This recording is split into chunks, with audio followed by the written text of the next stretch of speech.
Greater సిటీలో అభివృద్ధి పనులపై ఫోకస్ పెట్టింది హెచ్ఎండీఏ. అయితే సొంతంగా నిధుల సమీకరణపై ఫోకస్ చేశారు అధికారులు. ప్రస్తుత పరిస్థితుల్లో సర్కారు నుంచి నిధులు వచ్చే ఛాన్స్ లేకపోవడంతో సొంతంగా ప్రయత్నాలు చేస్తున్నారు అధికారులు. ప్రతినిధుల కోసం టెండర్లు ఆహ్వానించింది. ఇందుకోసం ఆస్తులను గ్యారంటీగా పెట్టాలని నిర్ణయించారు. హైదరాబాద్ మెట్రో డెవలప్మెంట్ అథారిటీ నిధులేక ఇబ్బంది పడుతోంది. వేల కోట్ల రూపాయల భారీ ప్రాజెక్టుల నిర్మాణానికి డబ్బులు లేకపోవడంతో ఆస్తులను పూచీకత్తుగా పెట్టి అప్పులు చేసేందుకు రెడీ అయింది హెచ్ఎండీఏ. గత ప్రభుత్వం చేసిన అప్పులు ప్రస్తుత సర్కార్కు గుదిబండలా మారడంతో హెచ్ఎండీఏకు గ్యారంటీగా ఉండే అవకాశం లేదు. దీంతో సొంతంగా నిధులు సమీకరించుకునేందుకు ప్లాన్ చేసింది.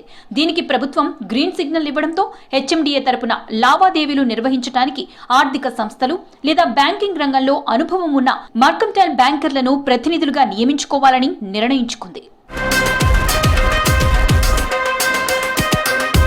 నిధుల సమీకరణ కోసం ఇటీవల టెండర్లు ఆహ్వానించింది హెచ్ఎండీఏ. ఆర్థిక రంగంలో అనుభవంతో పాటు సొంతంగా నిధులను సమకూర్చుకునే కెపాసిటీ ఉన్న సంస్థలు దరఖాస్తు చేసుకోవాలని కోరింది.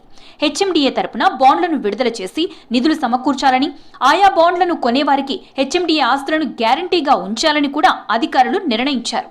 ఆయా సంస్థలు టెండర్లను దాఖలు చేసేందుకు ఈ నెల 25వ తేదీ వరకు టైం ఇవ్వగా అవసరాన్ని బట్టి పొడిగించే అవకాశం ఉందంటున్నారు. ప్రతినిధిగా ఎంపికైన సంస్థ సేకరించే నిధుల కోసం కొంత కమిషన్ ఇవ్వనున్నట్లు తెలిపింది. గ్రేటర్ పరిధిలో హెచ్ఎండీఏ పలు కీలక ప్రాజెక్టులను చేపట్టబోతోంది. ఇందులో ఎలివేటెడ్ కారిడార్, RRR ను కలుపుతూ ORR నుంచి 9 చోట్ల నుంచి గ్రీన్ఫీల్డ్ రోడ్స్, మీరాలం ట్యాంక్ దగ్గర ఫ్లైఓవర్ వంటి ప్రాజెక్టులున్నాయి. ప్రస్తుతం సుమారు 3,000 కోట్ల అప్పుల్లో ఉన్న హెచ్ఎండీఏ దగ్గర ఫండ్స్ లేకపోవడంతో 20,000 కోట్లను సేకరించాలని చూస్తోంది. 4 నెలల్లో 5,000 కోట్లు, మరో ఏడాదిలో 15,000 కోట్లు సమకూర్చుకోవాలని లక్ష్యంగా పెట్టుకుంది. సేకరించిన అప్పులను ఎంత కాలంలో రీపేమెంట్ చేయాలన్నది కూడా సదరు సంస్థ నిర్ణయం తీసుకోవచ్చంటున్నారు అధికారులు. 6 lane elevated double decker corridor నిర్మాణంలో భాగంగా హెచ్ఎండీఏ 2 ఫ్లైఓవర్స్ నిర్మించనుంది. సికింద్రాబాద్ ప్యారడైజ్ నుంచి బోయినపల్లి డైరీ ఫార్మ్ రోడ్ వరకు 5.32 కిలోమీటర్ల డబుల్ డెక్కర్ ఫ్లైఓవర్, జేబీఎస్ నుంచి షామీర్పేట్ ORR వరకు 18.12 కిలోమీటర్ల దాకా ఫ్లైఓవర్ నిర్మించనుంది.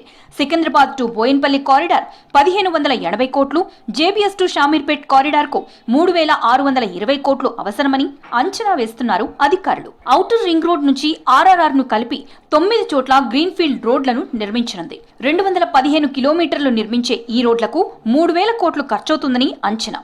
వీటి పనులు త్వరలో ప్రారంభం కానున్నాయి. బెంగళూరు హైవే NH44 నుంచి చింతమెట్ రోడ్ను కలుపుతూ 2.55 కిలోమీటర్ల బ్రిడ్జ్ నిర్మాణం చేపట్టనుంది.